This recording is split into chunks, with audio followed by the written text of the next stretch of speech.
A lone candle once preserved all the knowledge of the Western world. In the quiet of a monastery, a single flickering flame held back the darkness, its light carefully copied onto parchment by devoted hands. This was the fragile state of learning for centuries, a world where wisdom was locked away and accessible only to a few. That solitary flame, however, was about to ignite an intellectual revolution. By the end of our journey, you will see the direct line from those silent scriptoriums to the university degree you might hold today. We will uncover how forgotten scholars and surprising cultural exchanges rebuilt the entire architecture of knowledge, setting the stage for the modern mind. What kind of person would risk everything to keep a book safe for a future they would never see? Cities once bustling with the arguments of philosophers fell silent.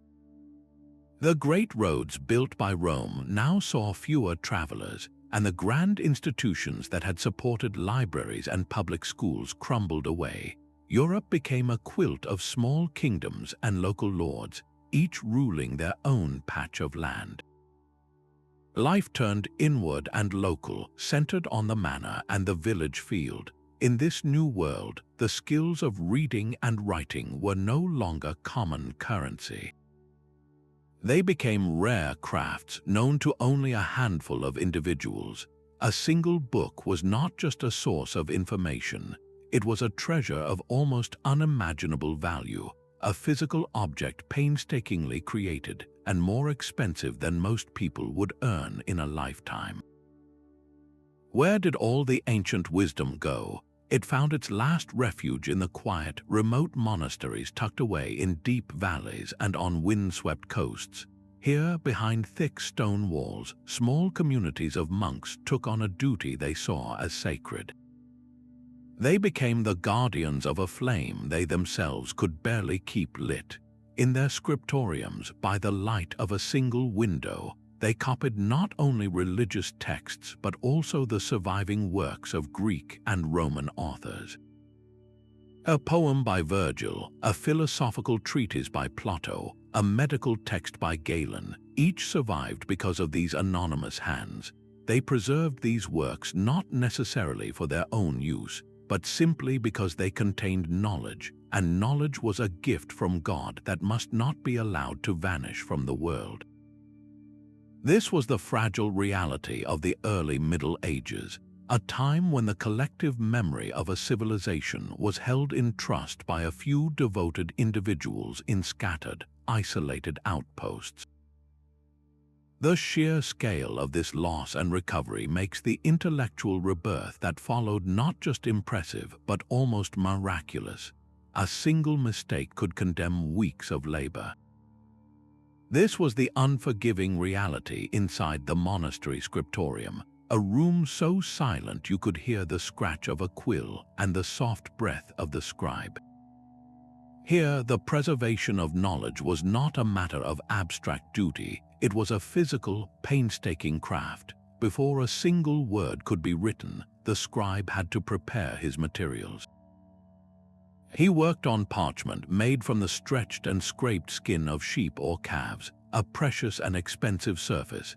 His inks were brewed from oak galls and iron salts, creating a deep, lasting black, while vibrant colors for illuminated letters came from crushed minerals and precious pigments traded over vast distances.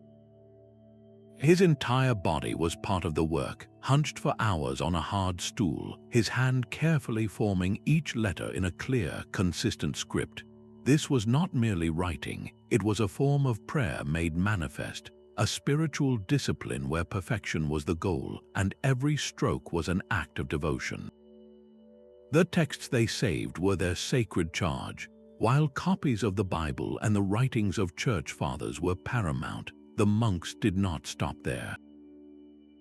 They also preserved the voices of a pagan past, the epic poetry of Virgil, the philosophical dialogues of Plato, the logical works of Aristotle, and the medical texts of Galen all survived because monks saw value in this secular wisdom too.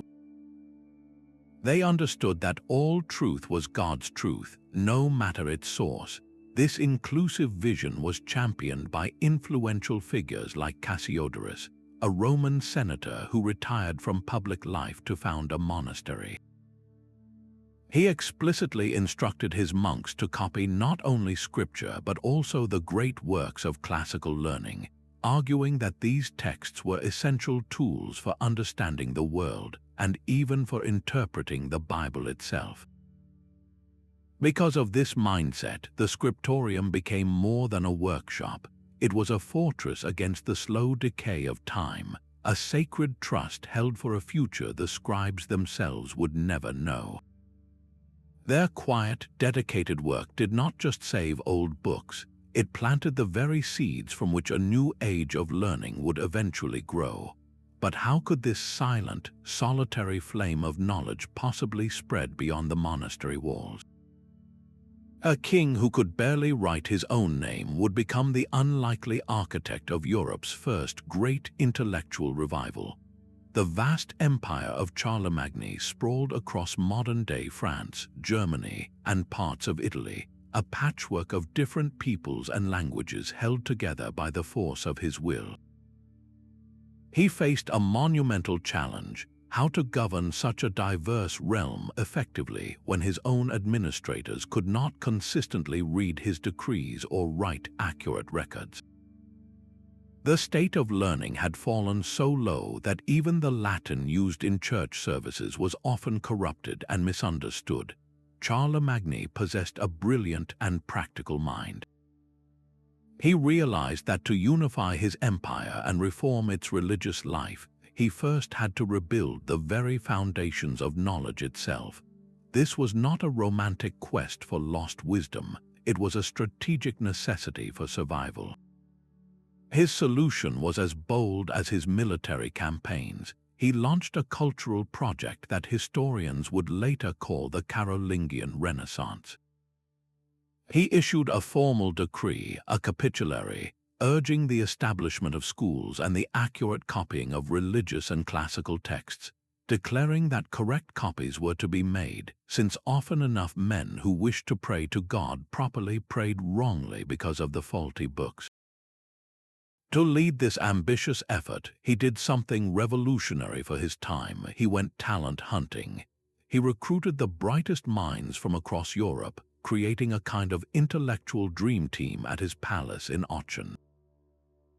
The most famous of these was Alcuin of York, a scholar from Anglo-Saxon England who brought with him the rich learning traditions of his homeland. Alcuin became the mastermind of the palace school, educating not just the children of the nobility but Charlemagne himself and his entire court. Under his guidance, the school's curriculum was structured around the 7 liberal arts, the essential toolkit of knowledge divided into the Trivium, grammar, rhetoric, and logic, and the Quadrivium, arithmetic, geometry, music, and astronomy. This was the core of classical education, now revived to train a new class of competent administrators and clergy. One of their most enduring innovations was a new way of writing. Alcuin and his scribes developed the Carolingian minuscule, a clear, uniform, and legible script with distinct lowercase letters and spaces between words. Before this, texts were often written in a continuous stream of capital letters, making them difficult to read aloud. This new script was so practical and elegant that it became the standard across the empire, and its design would centuries later influence the very typefaces used in the first printed books. The impact was immediate and tangible. Manuscript production exploded as scriptoriums in monasteries and newly established cathedral schools worked feverishly to copy texts in this new clear hand. For the first time since the fall of Rome, there was a centralized, well-funded effort to not only preserve knowledge but to actively spread it.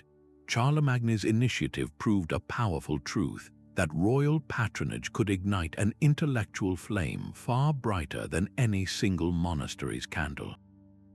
He demonstrated that learning could be a deliberate tool of statecraft, creating a model of centralized support for education that would never be entirely forgotten. This royal spark, however, would soon face its greatest test as new waves of invasions threatened to plunge Europe back into darkness. While the scriptoriums of Europe worked in quiet isolation, a brilliant constellation of knowledge was shining across the Mediterranean. As Western kingdoms turned inward, the Islamic world, stretching from the markets of Baghdad to the palaces of Cordoba, was building a vast and vibrant intellectual civilization. Here, learning was not just preserved, it was actively pursued, debated, and expanded in bustling cities and magnificent libraries. The engine of this renaissance was a deliberate, empire-wide project of translation. In Baghdad, the House of Wisdom, supported by the patronage of caliphs, became the epicenter of this effort. Teams of scholars, often working together regardless of their religious backgrounds, undertook a monumental task to seek out ancient Greek, Persian, and Indian texts and translate them into Arabic. The works of Aristotle, the medical theories of Galen, the astronomical models of Ptolemy, all were carefully studied, copied, and most importantly, critically engaged with. This was not a simple act of preservation, it was a dynamic conversation with the past. Islamic and Jewish scholars did not just translate these works, they wrote extensive commentaries, challenged their ideas, and corrected their errors, adding centuries of new observations and insights. In medicine, the Persian scholar Ibn Sina, known in Europe as Avicenna, produced a monumental medical encyclopedia called the Canon of Medicine. It synthesized Greek knowledge with original discoveries, becoming a standard textbook in European universities for centuries. In philosophy, the Andalusian jurist Ibn Rushd, or Averroes, produced such brilliant commentaries on Aristotle that he would later be referred to simply as the commentator by European scholars. How could these foundational texts, lost to the West for so long, ever find their way back? The gateway was often the vibrant, multicultural society of Al-Andalus in what is now Spain. In cities like Toledo, after Christian rulers reclaimed the territory, translation centers emerged where scholars of different faiths worked side by side. A common scene might involve a Jewish scholar translating an Arabic text into the local Romance language, while a Christian cleric simultaneously translated those spoken words into formal Latin. It was through this intricate, collaborative chain that the enriched legacy of classical thought, now carrying the indelible imprint of Islamic scholarship, finally returned to a Europe that was just beginning to rebuild its own institutions of learning.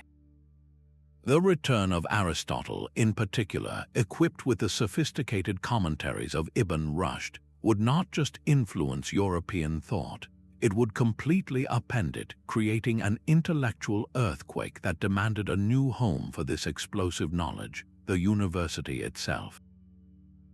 The quiet of the monastery was replaced by the clamor of the town square. From the 10th century onward, Europe was slowly reawakening, its trade routes thickening and its towns swelling with new life.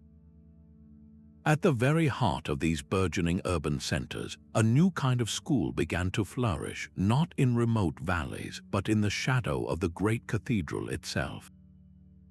These cathedral schools became the new engines of intellectual life, pulling learning from the secluded scriptorium and placing it directly into the vibrant, competitive world of the city. Their curriculum was the ancient toolkit of the liberal arts, now systematized into a clear path to knowledge.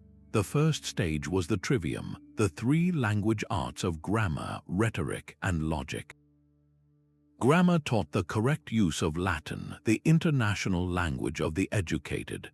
Rhetoric trained students in the art of persuasive argument, essential for law and preaching. Logic or dialectic provided the rules for clear and disciplined thinking.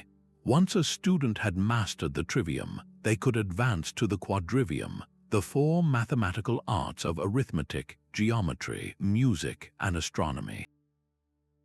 This was not just about counting or measuring, it was about understanding the numerical harmony of the universe itself, from the structure of a musical scale to the motion of the planets. Some masters became celebrities of their age, drawing students from across the continent. One of the most brilliant was Gerbert of Aurillac, a scholar so renowned for his learning that he would later become Pope Sylvester II. He was a product of the new connections being forged, having studied in the Christian kingdoms of Spain, where he encountered advanced Arabic mathematics and astronomy. He reintroduced the abacus to Western Europe and constructed complex armillary spheres to model the cosmos, bringing a taste of this global knowledge directly into the cathedral school classroom. This environment was fundamentally different from the monastic one. It was dynamic, accessible, and competitive. Ambitious young men, often not from noble families, flocked to these urban hubs, seeking an education that could lead to a career in the church or royal administration. For the first time, a critical mass of teachers and students was gathering in a single place, debating, challenging one another, and creating a restless, hungry intellectual community. The cathedral school was the direct and necessary precursor to the university, the crucible where the very idea of a university was forged. But what happens when this gathering of masters and students grows so large and so independent that it demands the power to govern itself? Something new was in the air, an intellectual energy so potent it felt like a physical force. This was the 12th century, and Europe was experiencing a renaissance, a cultural and mental awakening that would fundamentally reshape its future. The continent was no longer just preserving old knowledge, it was actively generating new ideas at a breathtaking pace. The catalyst for this big bang was a convergence of powerful forces. Increased political stability, particularly in regions like Norman England and Sicily, allowed for safer travel and trade. Cities swelled into true urban centers, becoming natural crossroads for people and ideas. Most critically, the gates of knowledge were flung wide open through renewed contact with the Islamic world. In bustling translation centers like Toledo in Spain and Palermo in Sicily, a monumental project was underway. Teams of Christian, Jewish, and Muslim scholars worked side by side, often in a complex chain of translation. A text would be read aloud in Arabic, translated into the local vernacular by one scholar, and then rendered into formal Latin by another. Through this painstaking, collaborative process, a flood of ancient wisdom, now enriched with centuries of commentary and innovation, poured into Europe. For the first time, scholars had access to the complete works of Aristotle, not just his writings on logic, but his groundbreaking ideas on physics, metaphysics, and ethics. They encountered the advanced mathematics of Al-Khwarizmi, the precise astronomy of al-Battani, and the monumental medical canon of Ibn Sina. This was not a quiet trickle of information, it was a tidal wave. The old way of learning, which relied on a single authoritative text and a master's explanation, could not withstand this deluge. How could you simply accept a statement about the natural world when Aristotle offered a compelling, rational alternative based on observation? This new way of thinking, driven by dialectical reasoning, demanded that every idea be questioned, tested, and defended through logical argument. It set ancient authorities against each other and against newly discovered truths, sparking furious debates in theology, law, and natural philosophy. The cathedral schools, for all their virtues, were not built for this kind of intellectual chaos. They were tied to a specific bishop and a single location, unable to manage the sheer volume of new texts or the fiery disputes they ignited. The very landscape of knowledge had expanded beyond its old borders, creating an urgent, undeniable need for a new kind of institution, one that could harness this incredible energy rather than contain it. The clamor of the 12th century demanded a new kind of institution, and it emerged from the most practical of human needs, the need for protection. In the bustling Italian city of Bologna, a remarkable thing happened. Students, often foreigners far from home, began to organize. They formed a guild, a universitas, a corporation of scholars. They were not nobles or knights, they were young men pursuing the study of Roman law, a discipline revived from ancient digests. And they had a problem. They were at the mercy of local landlords and merchants who could charge them exorbitant prices for food and lodging with little recourse. So they unionized. This student guild, led by elected rectors, negotiated collectively. They threatened to boycott, to pick up and move their entire community of learning to another city if their demands for fair treatment and certain legal immunities were not met. For the first time, knowledge was not just a treasure to be guarded. It was a powerful economic and social force that could bargain with city councils and even popes. The masters in Bologna were initially hired and paid directly by these powerful student guilds, making the relationship uniquely student-led. Meanwhile, in the northern intellectual hub of Paris, a different model was taking shape. Here, the focus was on theology and the liberal arts, and it was the teachers who formed the corporation. This guild of masters, led by a chancellor, fought for the right to regulate their own profession, to set the standards for their curriculum, and to grant the licentia docendi, the license to teach. This license was the original degree, a formal recognition that a scholar had mastered a body of knowledge and was now qualified to pass it on. It was a portable credential respected across Christendom. To secure these rights, the university corporations petitioned for official charters from the highest authorities, popes and kings, recognizing the value of these disciplined, educated bodies of men, granted them extraordinary privileges.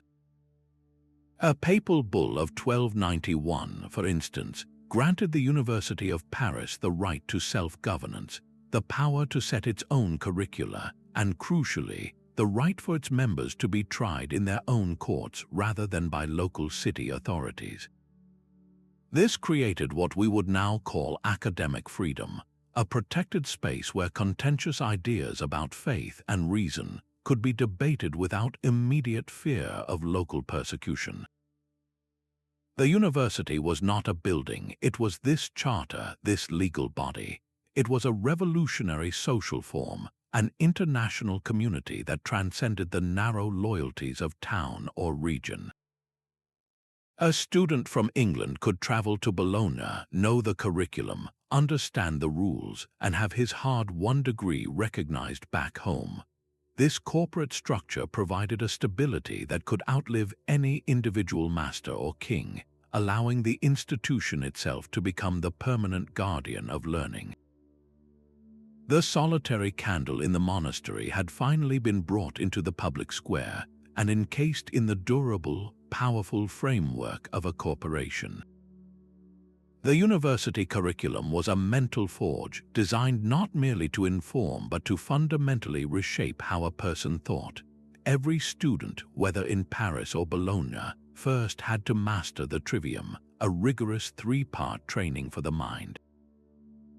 Grammar was the first and most crucial step, the art of correct language. This was not about memorizing simple rules, it was about achieving a deep, analytical understanding of Latin, the universal language of scholars, law, and the church. A student had to be able to dissect a sentence, understand its structure, and grasp the precise meaning of every word in a legal document or a philosophical text. Once language was mastered, they moved to rhetoric, the art of persuasive speech and writing.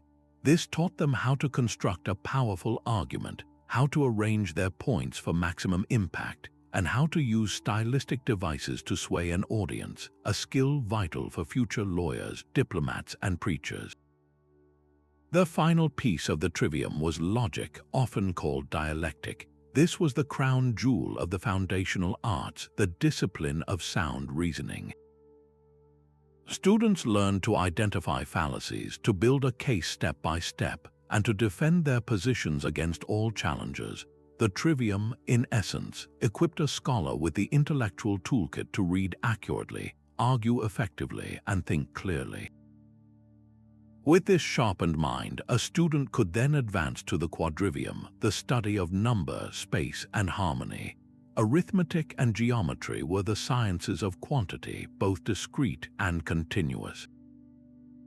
They were not just practical calculations, but philosophical explorations into the nature of number itself, seen as a fundamental building block of God's creation. Music was understood as applied mathematics, the study of harmonic ratios and proportional relationships that governed everything from a vibrating string to the motion of the celestial spheres. Astronomy completed the Quadrivium, using geometry to model the heavens and predict the movements of the planets. Together, these four mathematical arts trained the mind to perceive the invisible, rational order underlying the visible universe.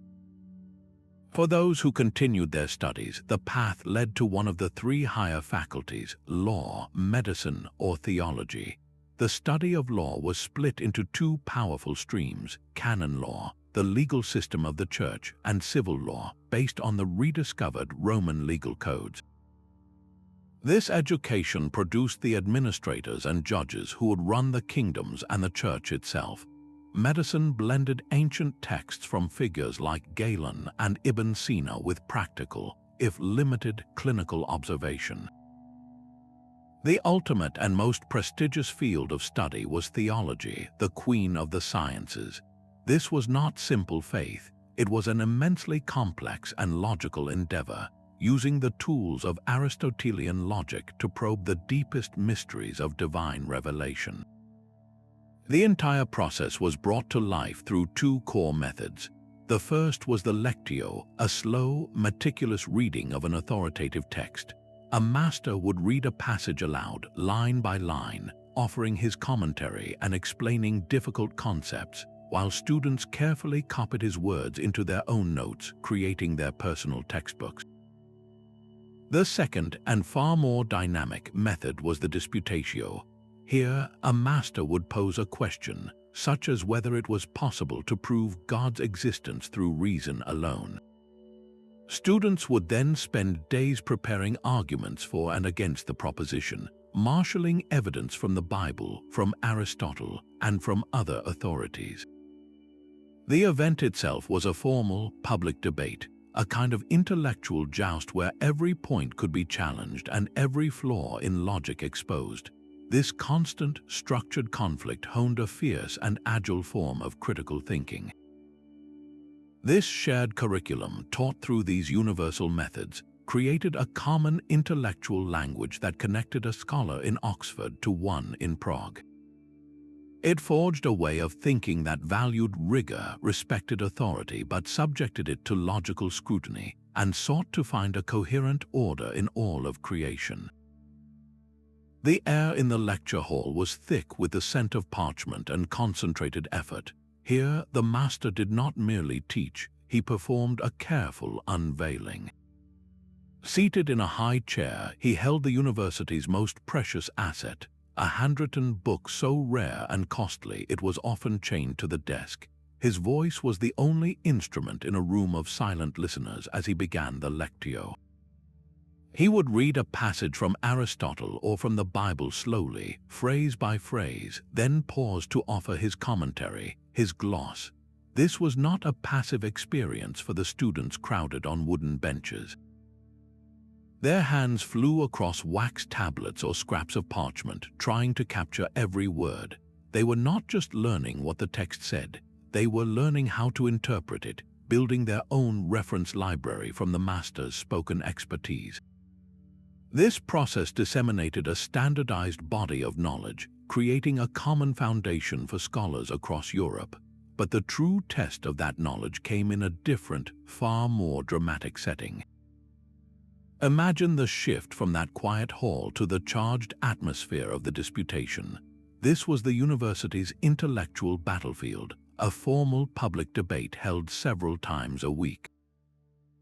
A master would pose a complex question that had no simple answer, a question like whether human reason could truly comprehend the divine. For days, students would prepare, marshalling every available authority from ancient philosophers to church fathers. On the day of the event, one student would step forward to argue for the proposition. Another would immediately rise to refute him, point by point, using the same tools of logic to dismantle the argument. The debate would rage, with objections and replies flying back and forth, each participant striving to find a flaw in their opponent's reasoning. The entire event was a spectacular exercise in critical thinking, a performance of mental agility where the goal was not to win a personal victory, but to collectively push closer to a more resilient truth. Finally, after the arguments were exhausted, the master would step back in. He would deliver his determinatio, a masterful synthesis that weighed all the evidence, resolved the contradictions, and arrived at a reasoned conclusion. This method, known as scholasticism, was the engine of the medieval intellectual world. It was a system that prized logical rigor above all else, showing a profound respect for authority while still subjecting every idea to the relentless pressure of dialectical argument. Its ultimate goal was the reconciliation of faith with human reason, proving that the two were not enemies but partners in the pursuit of understanding. It was through this very process of question, debate, and synthesis that a thinker like Thomas Aquinas would later construct his vast Summa Theologica, a work that sought to harmonize the philosophy of Aristotle with Christian doctrine. The lecture gave scholars the raw materials, but the disputation taught them how to build, creating a culture of inquiry where the ability to think for oneself was the highest achievement. This intellectual heartbeat, however, could not be contained within the university walls forever.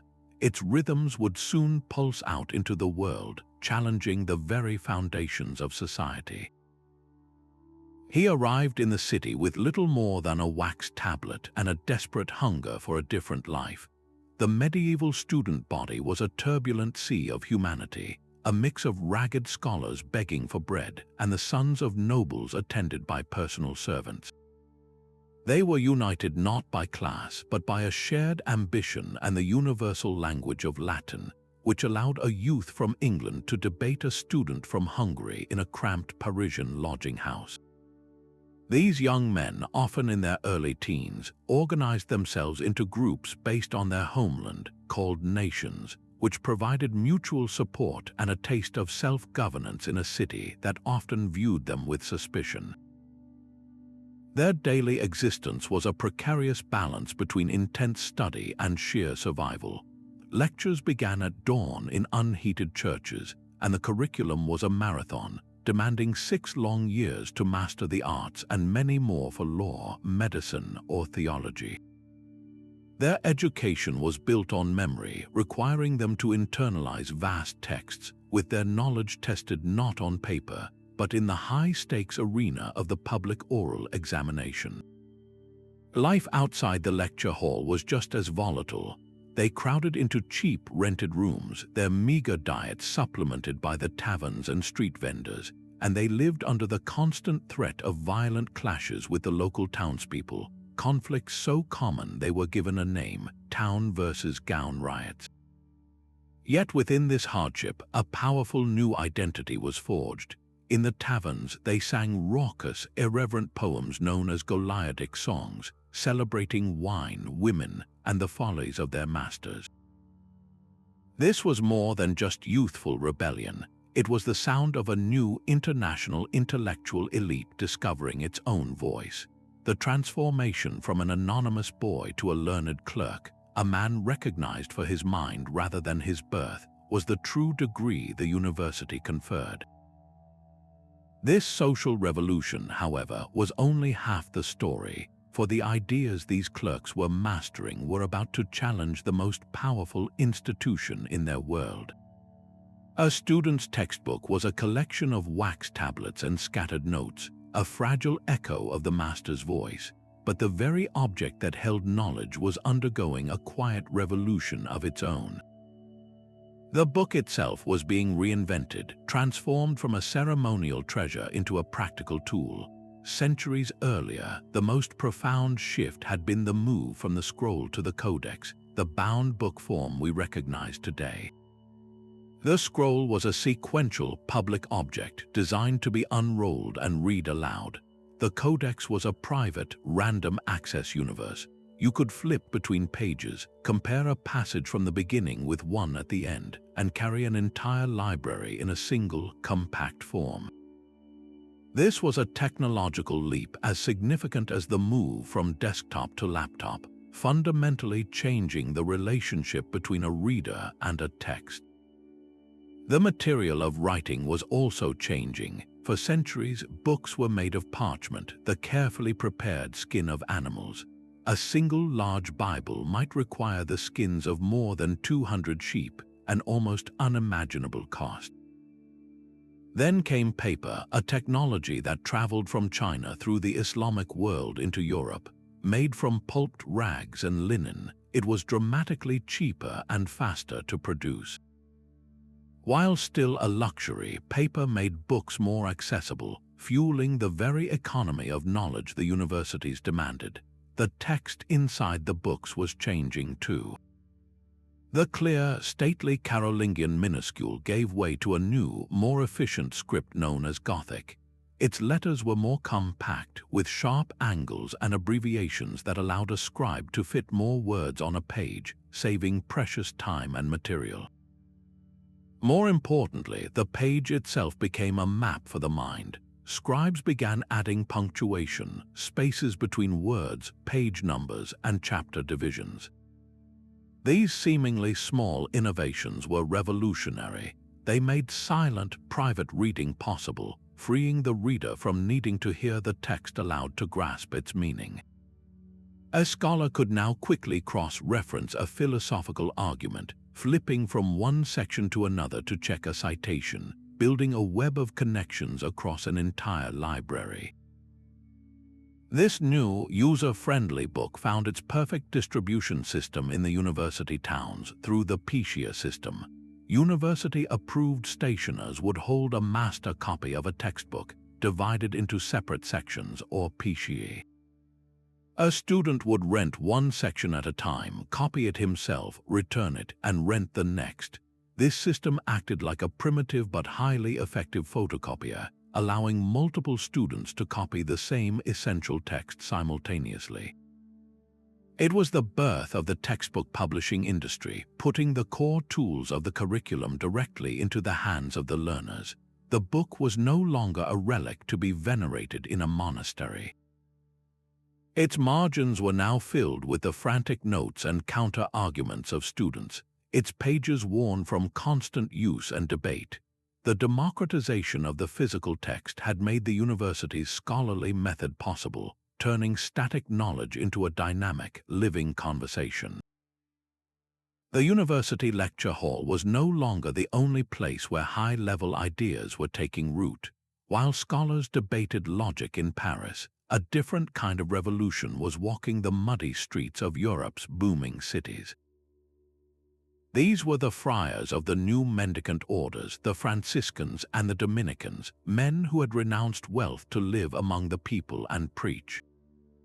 Their mission was pastoral and urgent, aimed at the souls of the urban masses, and they quickly realized that to preach effectively to a changing world, they needed the most sophisticated education available. The university became their essential training ground. Suddenly, some of the most brilliant minds in Christendom were not secluded in monasteries but were living in urban convents, fully immersed in the intellectual ferment of the university towns. Two figures in particular came to dominate this new landscape. For the Dominicans, there was Albertus Magnus, a scholar of such immense learning he was known as the Universal Doctor.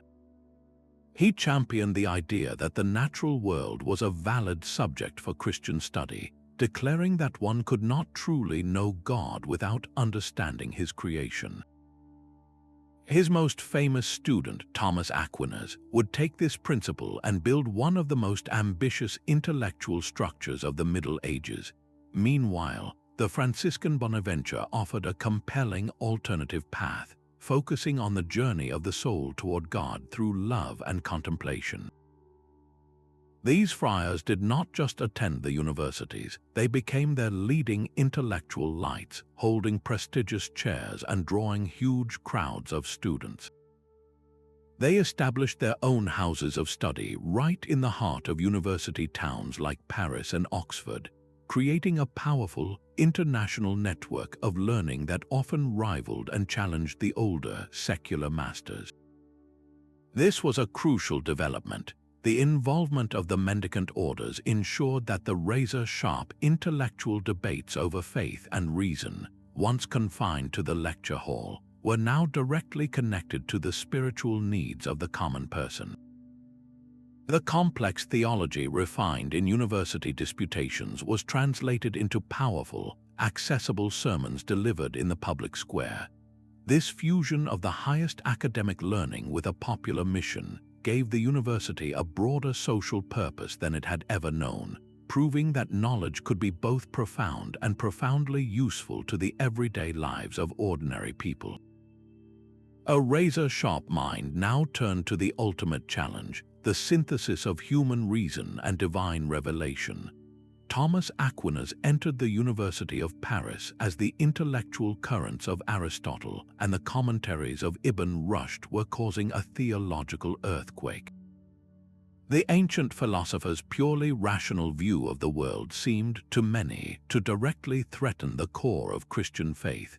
Where some saw an irreconcilable conflict, Aquinas saw an opportunity for a grand unification. His life's work, the Summa Theologica, was not a simple statement of belief but a vast architectural blueprint for a new understanding of reality, built with the very logical tools the university had perfected. He structured it not as a sermon but as a series of intellectual journeys. For every major topic, he would first pose a question, then present the strongest possible objections, the sed contra, as if inviting the most brilliant skeptic in the room to make their case. Only after giving these counterarguments their full force would he offer his own reasoned response, building a conclusion that aimed to resolve the tension not by dismissing reason, but by embracing it.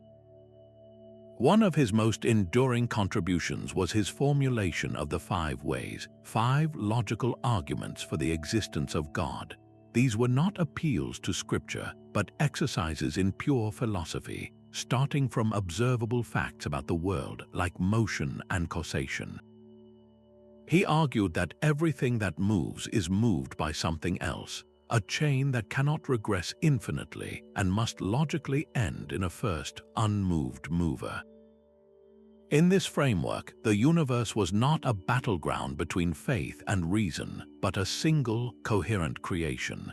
He distinguished between truths known through revelation, like the Trinity, and truths accessible to all people through natural law, the inherent moral sense written into the fabric of human nature.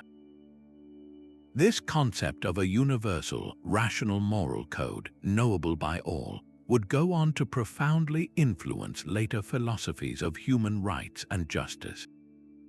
Aquinas taught that grace does not destroy nature but perfects it. Human intellect, philosophy, and the natural world were not obstacles to faith, but pathways leading toward it.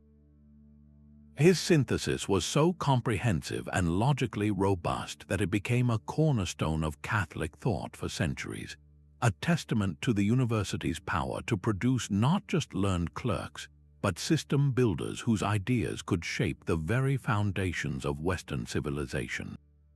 The quiet work of the monastery scribe and the clamorous debates of the university disputation had culminated in this, a vision of a universe where every question, every logical inquiry, ultimately led the mind back to its divine source. Yet the grand cathedral of thought built by Aquinas was not the final word. its foundations were about to be shaken by a philosophical revolution that questioned the very nature of reality itself. This new movement was called Nominalism, and its most formidable champion was an English Franciscan named William of Ockham.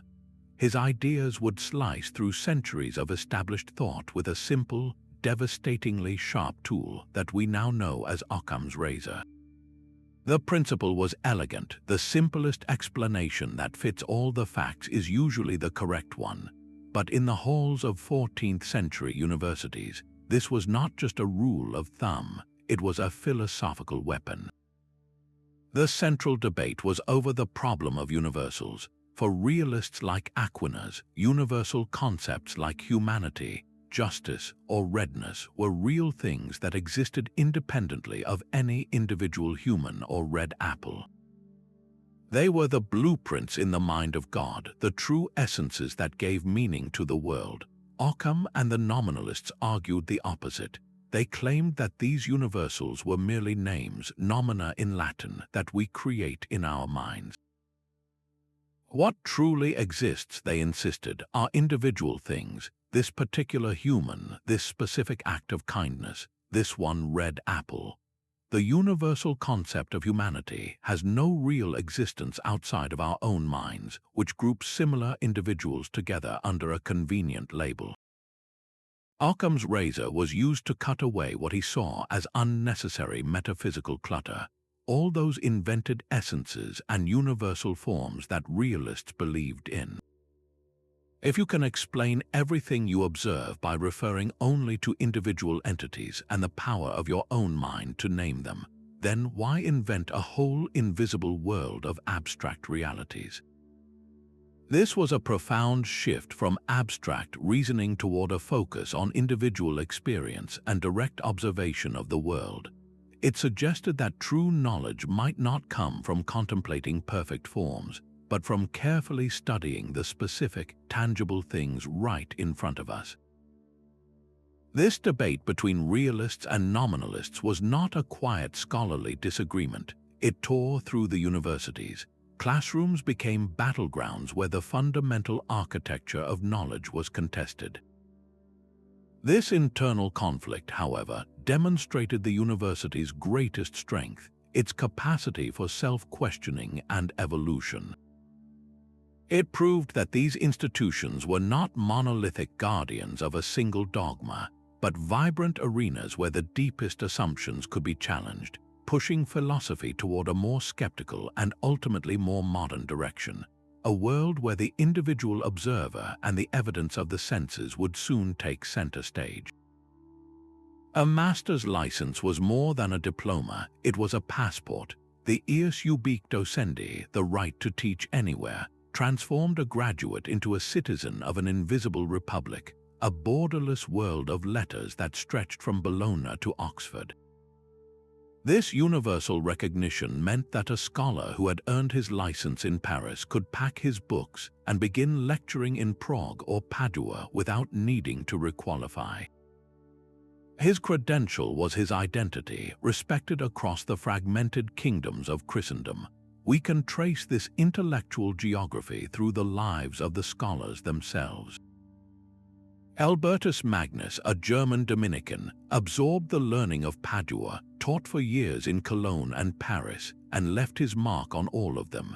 His most famous student, Thomas Aquinas, was an Italian who studied under him in Paris and Cologne, a perfect example of how knowledge traveled along the routes of mobile masters and their disciples. This created a cosmopolitan network where ideas were not confined by local traditions, but were constantly refreshed by new perspectives. The ultimate expression of this independence was the university's power of migration. When a bitter dispute with the town of Oxford turned violent in 1209, a large group of scholars simply left, relocating to a new settlement on the River Cam that would become the University of Cambridge.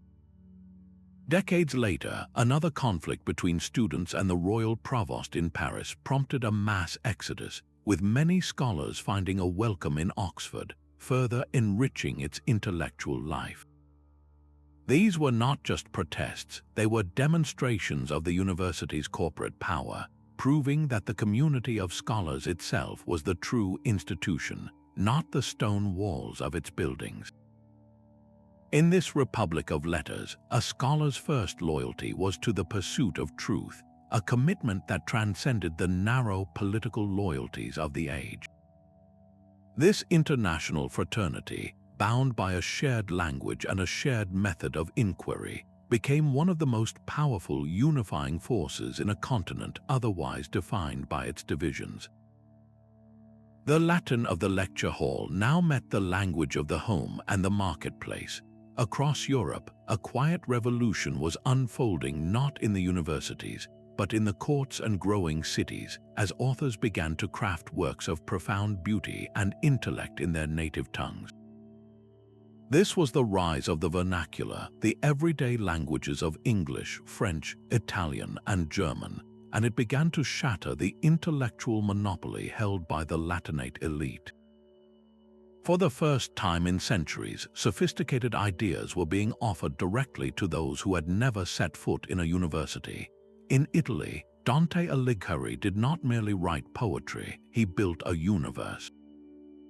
His Divine Comedy, written in a refined Tuscan Italian, was a breathtaking synthesis of theology, philosophy, and political commentary, guiding the reader through the intricate realms of the afterlife. It was a work that demanded to be understood by merchants and nobles alike, proving that the Italian vernacular could carry the weight of the most complex spiritual concepts. In England, Geoffrey Chaucer captured the vibrant, often humorous tapestry of his society in the Canterbury Tales. Written in a lively Middle English, his stories gave voice to a cross-section of medieval life, from the noble knight to the earthy wife of Bath. Through their conversations, Chaucer explored themes of love, faith, and social satire, making high literary art accessible and entertaining for a lay audience. Across the Channel in France, Christine de Pizan became a formidable voice of reason and a defender of women. Writing in French, she produced works of history, poetry, and philosophy, engaging directly in the intellectual debates of her day. Her most famous work, The Book of the City of Ladies, used allegory and logical argument to challenge the misogynistic stereotypes common in the literature of the time, constructing a symbolic city populated by great women from history and myth. She was not just a writer, she was a professional, the first woman in Europe to earn her living by her pen. This movement was not limited to literature. Key scientific, medical, and philosophical texts were increasingly translated into the vernacular, allowing craftsmen, merchants, and educated gentry to access knowledge that had once been locked away in clerical Latin. The vitality of this vernacular writing demonstrated a powerful truth, that profound thought was not the exclusive property of the university lecture hall. It was a parallel democratization of knowledge, one that ran through the streets and into the homes of ordinary people, laying the essential groundwork for the national literatures and cultural explosions of the Renaissance. If the university had built a republic of letters for the elite, the vernacular was now building a commonwealth of knowledge for everyone. A king's command now carried the weight of legal precedent, not just his personal authority. This transformation was engineered by a new class of experts, men forged in the lecture halls of the university. At the heart of this revolution was the study of law itself, a discipline that split into two powerful streams flowing from the same source. The first was civil law, based on the monumental Corpus Juris Civilis, the body of civil law. This was the legal code of the ancient Roman Emperor Justinian, a comprehensive system rediscovered in the 11th century that offered a sophisticated blueprint for governing a complex society. It presented a vision of the state as a public entity, governed by consistent and rational principles that applied to everyone from the monarch to the common citizen. The second stream was canon law, the legal system of the Church, which was being systematically compiled into its own authoritative collection, the Corpus Juris Canonici. This body of law governed everything from marriage and inheritance to the conduct of the clergy and the power of the papacy. The university, especially the great law school at Bologna, became the factory where these two systems were dissected, compared, and mastered. Students did not just memorize statutes, they learned how to think like lawyers. Through the relentless method of disputation, they were trained to apply abstract legal principles to complex, real-world cases, to argue from precedent, and to build a reasoned conclusion from conflicting evidence. This was not an abstract exercise. A graduate in law was a highly sought-after commodity. Kings and popes, who were building the first true bureaucracies of the Middle Ages, needed these men. They became the chancellors who drafted royal decrees, the judges who presided over courts, and the diplomats who negotiated treaties. They brought with them a powerful new idea, that governance should be an orderly process based on written, knowable laws, not the shifting personal favor of a ruler. The state itself was beginning to be reimagined, not as a patchwork of feudal loyalties, but as a legal corporation, a permanent entity that could outlive any single king. This professionalization of administration, this shift from rule by men to rule by law, was one of the university's most profound and lasting gifts to the modern world. It raised a crucial question that would echo for centuries. How do you build a government that is both powerful and predictable, strong enough to keep order yet bound by its own rules? The human body became a text to be read. In the emerging medical faculties of universities, the ancient wisdom of Galen and the vast encyclopedic knowledge of Avicenna were not just preserved, they were systematically organized into a formal curriculum for the first time. This was the birth of academic medicine, an attempt to understand the intricate workings of the human form through a framework of rational principles rather than superstition or folk remedies. At schools like the one in Salerno, which predated the university model, and later at Montpellier, students embarked on a long course of study. They began with the foundational theories of the humors, the four vital fluids believed to govern health and temperament. Sickness was interpreted as an imbalance of these humors, and treatment aimed to restore their proper equilibrium. This theoretical knowledge was then tested against the physical reality of the body itself. Because direct examination of a human body was often restricted, medical students frequently practiced their anatomical skills on pigs, whose internal structures were considered a close approximation. In a few privileged centers, however, they gained permission for the solemn and rare practice of human dissection. These were not the dramatic public demonstrations of later centuries, but quiet, scholarly exercises led by a learned physician who read aloud from a Gaelic text while a barber surgeon carefully opened the cadaver to reveal the structures described. The goal was not discovery but confirmation, to see with one's own eyes the physical architecture that the ancient authorities had already mapped out in words. This meticulous, text-based approach created a new professional class, the university-trained physician. He was set apart from the barber surgeon, who performed manual operations, and the local wise woman, who relied on herbal lore. The physician's authority came from his books, his Latin learning, and his license, granted by the university, to diagnose and prescribe. While his humoral theories were often incorrect by our modern standards, his methodology was revolutionary.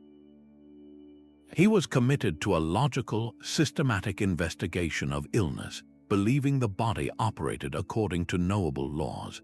By creating a space where medicine could be debated, studied, and certified, the university transformed it from a collection of recipes into a coherent discipline, laying the essential groundwork upon which all future medical science would be built. Stone and glass now rose to meet the intellectual ambitions of the age. the scattered classrooms and rented halls of the early university slowly gave way to a new architectural vision, one that deliberately echoed the grand cathedrals taking shape in the same city squares. In Oxford and Cambridge, Paris and Bologna, the university was literally being built into the urban skyline, its identity carved in limestone and illuminated by vast windows. The heart of this new academic district was often the schools, or later, the residential colleges. These were not just dormitories, but self-contained communities with their own dining halls, chapels, and libraries, creating a small village within the city dedicated entirely to the life of the mind. Walking through the narrow streets surrounding the Sorbonne in Paris, one would have seen a bustling quarter defined by these purpose-built structures, their Gothic facades standing as a permanent declaration that learning was now a central pillar of society. The most profound transformation occurred in the library itself. It began humbly as a single chest or a small cupboard with a few precious books, each one secured by a chain to its shelf to prevent theft. This chaining was not an act of confinement, but of shared access, ensuring that every scholar could consult a text that no individual could afford to own. As university wealth and prestige grew, this chest evolved into a dedicated room, the library. Here, the chains remained, but the books were now arranged on long, sloping desks called carrels, with benches for students to sit and study. Light streamed in through tall, traceried windows, illuminating the pages and the quiet, focused work of the readers. This room was a sanctuary of collective knowledge, a tangible representation of the university's core mission, to hold and share the intellectual wealth of the world. The very architecture of these buildings was a lesson in itself. Soaring vaulted ceilings drew the eye and the spirit upward, mirroring the scholar's quest for higher truths. The intricate geometry of the stonework reflected the mathematical order they studied in the Quadrivium, while the luminous stained glass windows, depicting scenes from scripture and history, filled the space with a colored light that was seen as a physical manifestation of divine wisdom. To step into a lecture hall housed in such a building was to be reminded that the pursuit of knowledge was a sacred endeavor, an ascent toward understanding the grand design of creation. These Gothic universities, with their spires reaching for the heavens, were more than just classrooms. They were society's permanent investment in its own future, a promise carved in stone that the world of ideas would have a home for generations to come. Even the most brilliant scholastic mind was not safe from a well-aimed poetic jab. While masters debated the nature of universals in their lecture halls, a very different kind of verse was being composed in the taverns just down the street.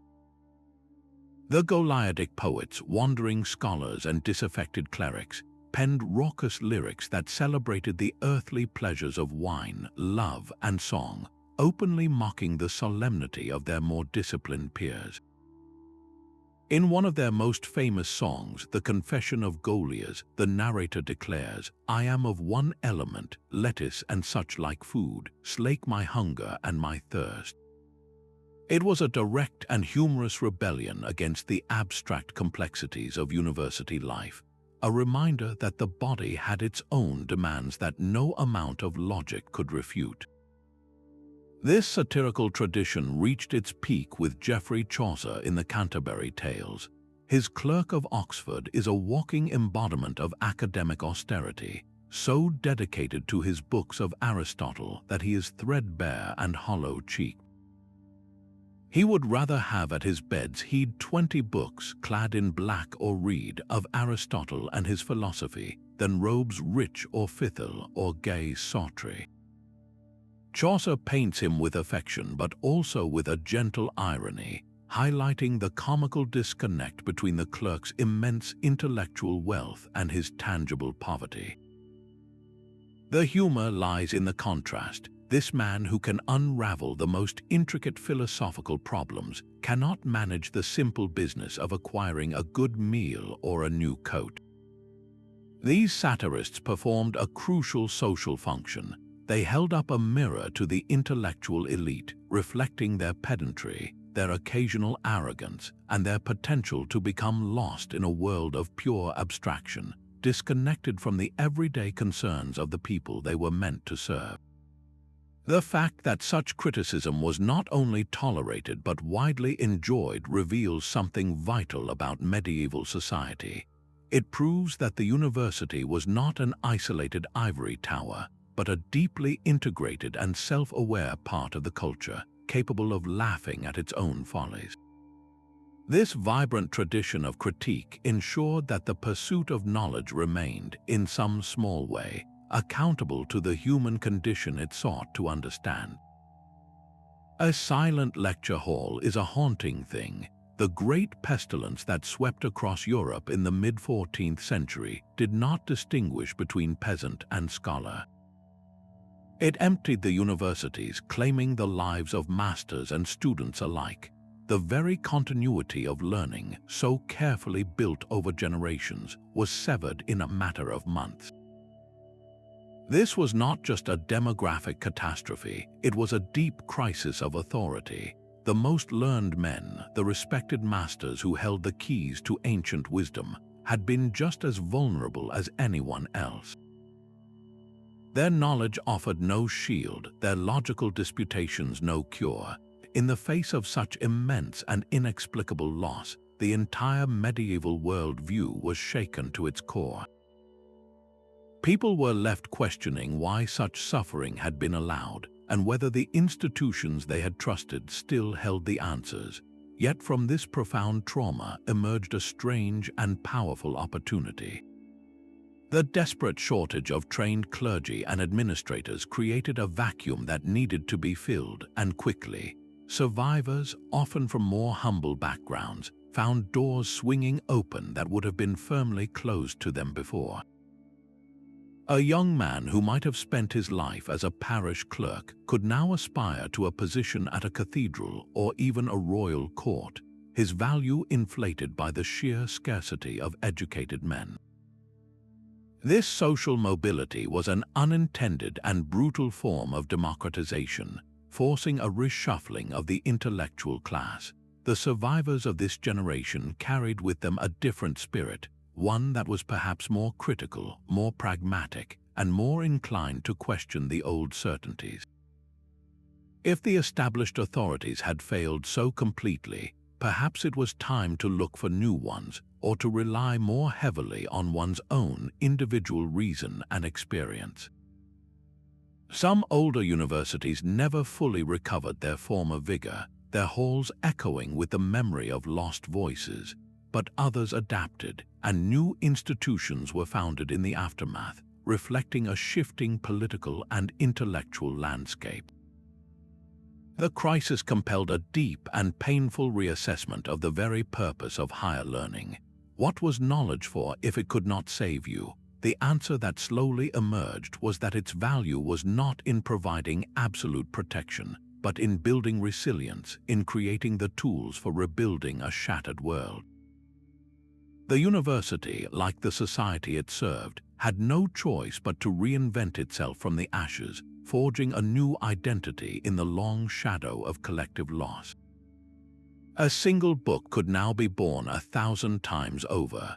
While the university perfected the art of creating and debating knowledge, it was Johannes Gutenberg's invention of the printing press with movable type around 1450 that gave that knowledge wings.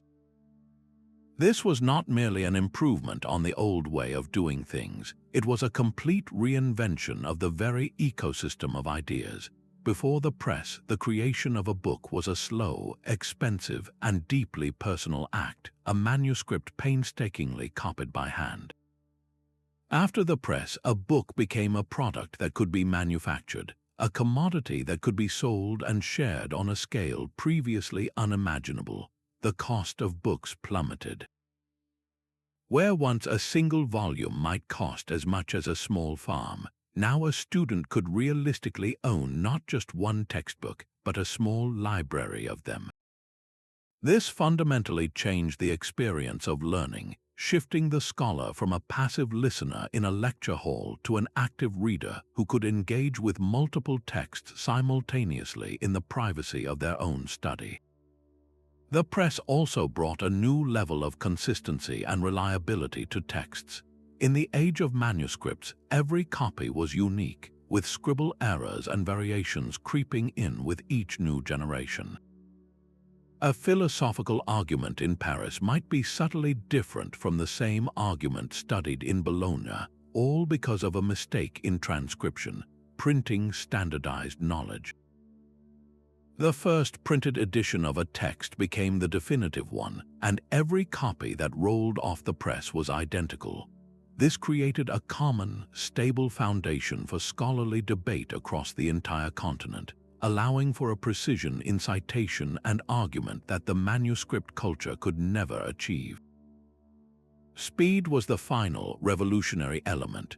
A new commentary by a scholar in Basel could be typeset, printed, and shipped to readers in Rome, London, and Krakow within a matter of months. Ideas no longer traveled at the pace of a wandering scholar or a merchant caravan. They could now spread like a sudden contagion, igniting intellectual fires across Europe almost simultaneously. The university had built the engine of intellectual production, and the printing press now connected that engine to a distribution network that spanned the known world. This fusion of a medieval institution with a Renaissance technology turned the Republic of Letters into a true public square, fueling the humanist rediscovery of classical antiquity and the fierce theological debates of the Reformation.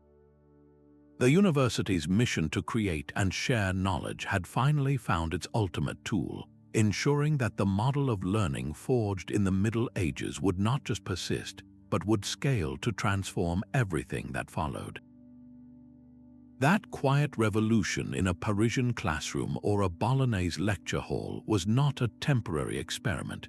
It was the laying of a permanent foundation. The architectural blueprint for the modern mind was drafted in the Middle Ages, and we still live and learn within its walls. The most visible inheritance is the structure itself, the degree system. When a student today earns a bachelor's degree, they are receiving a direct descendant of the medieval license to teach, a formal certification of mastery recognized across the globe. The very organization of a modern university into faculties of arts, law, medicine, and science mirrors the medieval division into higher faculties, a specialized structure that allowed deep expertise to flourish. The rhythm of academic life is another echo from the past. The lecture, where a professor shares knowledge from a prepared text, and the seminar, a dynamic group discussion, are both modern refinements of the Lectio and the Disputatio. These were not just teaching methods, they were technologies for thinking, designed to transmit information and then sharpen it through collective critique. At the heart of this entire system was a radical and fragile ideal: academic freedom. The University Corporation fought for and won the right for its members to debate contentious ideas without immediate fear of local reprisal. This created a protected space, an intellectual sanctuary where questions about nature, God, and society could be pursued for their own sake, not merely for their immediate utility. This professionalized the life of the mind itself. For the first time, a person could build an identity and a career around the mastery of knowledge. A scholar's authority was no longer rooted in noble birth or inherited wealth, but in demonstrated learning and the rigorous approval of their peers. This created a new kind of social mobility, a meritocracy of the intellect where a clever mind could open doors that were once firmly closed. Even the concept of a curriculum, that structured path of study guiding a student from foundational principles to advanced specialization, is a medieval invention. The Trivium and Quadrivium were the original core requirements, a carefully sequenced program designed to build a specific kind of disciplined, logical thinker. By dividing the vast expanse of human knowledge into manageable disciplines, the medieval university made the systematic advancement of learning possible. It created the individual channels through which the river of modern science and scholarship would later flow. The greatest legacy of the medieval university, therefore, was not any single idea, but the very framework for having ideas. It institutionalized curiosity, debate, and the relentless pursuit of understanding, building a home for the human mind that has endured for nearly 1,000 years. We may never know the true scale of what vanished in those early centuries. Countless texts from the ancient world passed into oblivion, their titles and authors now just tantalizing footnotes in other surviving works. We possess only a fraction of Aristotle's dialogues, and the complete histories of Rome are forever gone. What revolutionary ideas, what lost philosophies or scientific insights were consumed by the damp and the dark? The loss is a haunting echo in the historical record, a library of ghost books whose absence shapes our understanding to this day. Another profound mystery lies in the silent conversation between the scholar and the artisan. The university man debated the theories of motion in a lecture hall, while a master builder on a cathedral scaffold understood physics through the intuitive balance of stone and gravity. How much did these two worlds truly inform one another? We know the scholars relied on craftsmen for everything from parchment to architectural marvels, yet the depth of their intellectual exchange remains largely unrecorded, a hidden current of practical wisdom flowing beneath the surface of formal learning. We must also ask whose voices were systematically excluded from this grand conversation. The university was an overwhelmingly male institution, and the formal knowledge it championed often dismissed or actively suppressed other forms of understanding. The healing wisdom of women, passed down through generations, was frequently labeled as superstition, while the empirical knowledge of midwives and herbalists was rarely granted the status of academic medicine. The personal reality of the average student is another enigma. Beyond the official university statutes and the comic exaggerations of satirical poems, what were their true hopes and fears? What private doubts did they confess to their friends? What dreams did they harbor in the quiet of their rented rooms? Their inner lives are a closed book to us. These enduring questions are not failures of history, but invitations. They remind us that the past is not a puzzle to be completely solved, but a continuous conversation. Each generation brings new perspectives and new tools to these mysteries, ensuring that the story of how learning was reinvented is itself constantly being rewritten, forever offering new discoveries just beneath the surface of the known. Our journey ends not in a dusty library, but in the living architecture of our own minds. The path from the solitary scriptorium to the bustling university hall reveals a profound truth about the Middle Ages. It was not an era of darkness, but a period of remarkable resilience and ingenious reinvention. The flame of learning, once guarded by a few, was fanned into a blaze by monastic dedication, royal pragmatism, and the vibrant exchange of ideas across cultures. This collective effort gave birth to a revolutionary social form, the university, a corporation of scholars bound by a shared commitment to reason, structured debate, and the relentless pursuit of knowledge. This medieval invention provided the essential structural and intellectual foundation for everything that followed, from the artistic flourishing of the Renaissance to the systematic inquiry